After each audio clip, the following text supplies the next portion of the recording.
Vamos analisar a vitória maiúscula sobre o São Paulo por 3-1 lá no Morumbi. Uma vitória que a gente pedia há muito tempo. Uma vitória que a gente viu o Vasco sem ter medo da cara feia do adversário e fazendo cara feia para eles. Vamos comentar sobre essa vitória após a vinheta.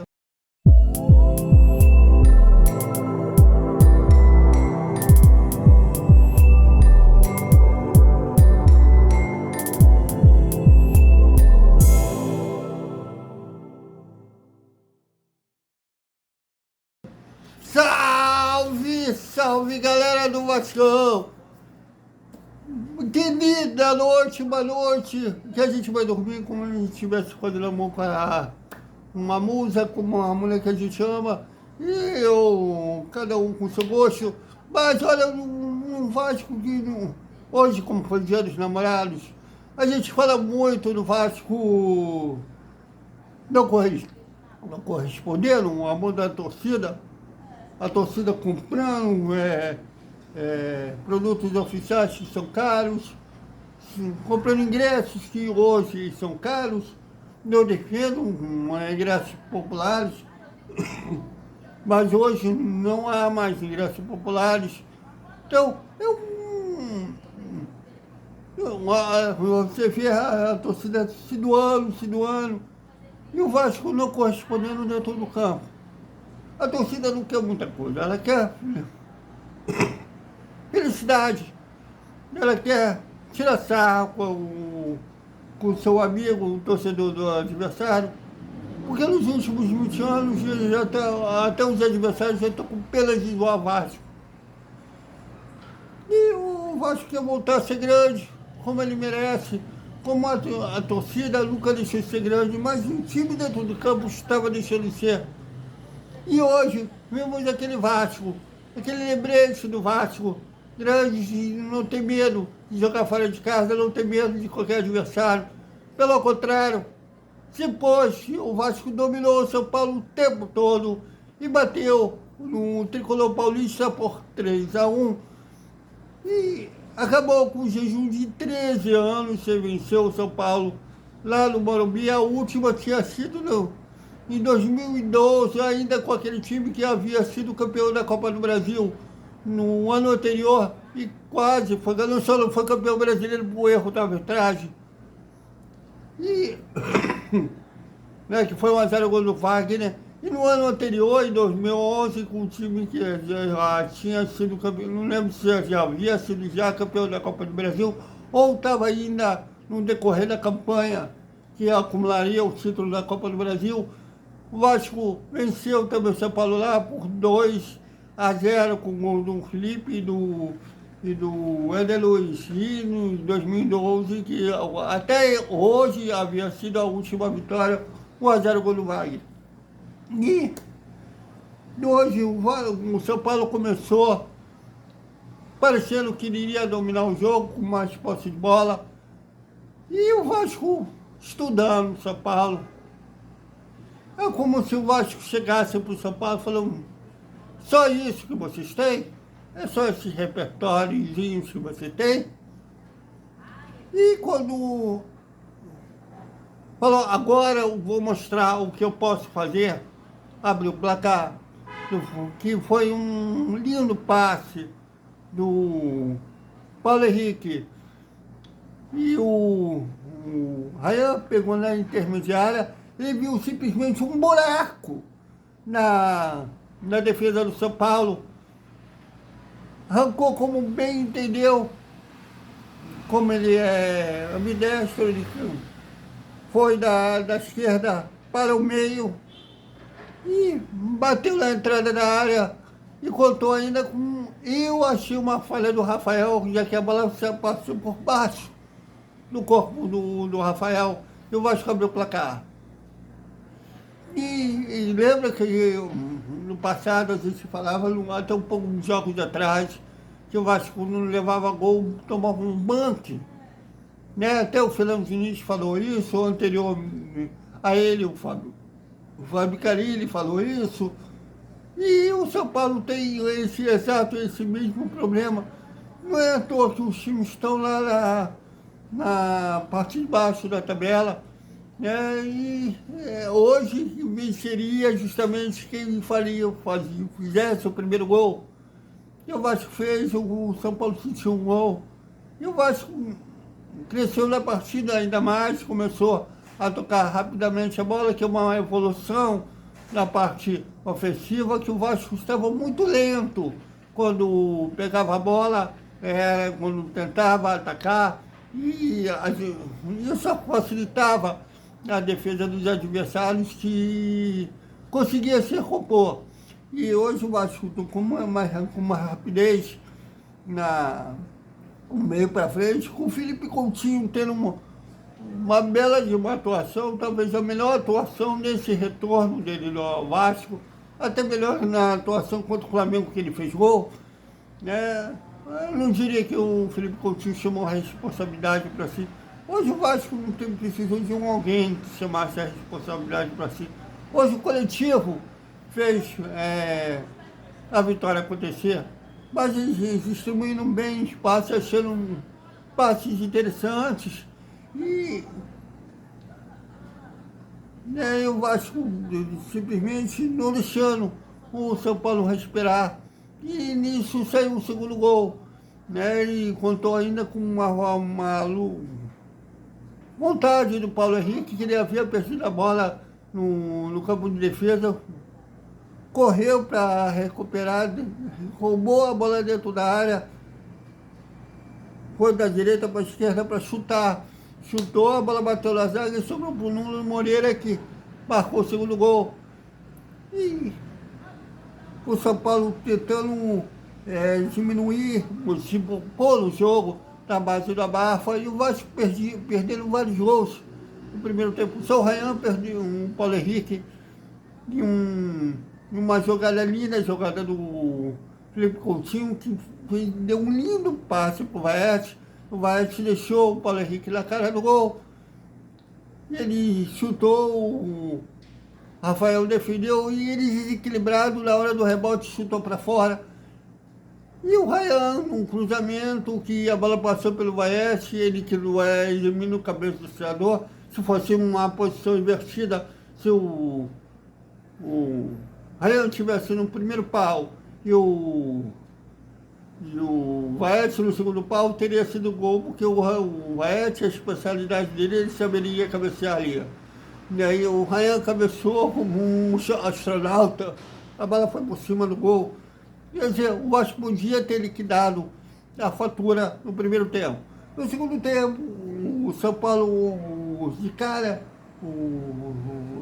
veio com 3 substituições, mas não surtiu efeito. Eles tinham mais posse de bola, mas tinham dificuldade em achar espaço. O Vasco preenchia bem o espaço, tanto que o Léo Jardim, até o final do jogo, caminhando para o final do jogo, não teve grandes defesas difíceis para praticar.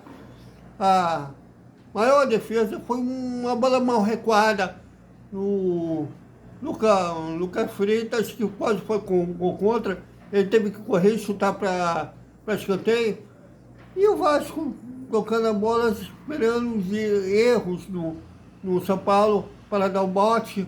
Teve uma do Ryan, que quase surgiu o gol, que o Rafael espalmou para escanteio, outra do Nuno Moreira, e o terceiro gol, numa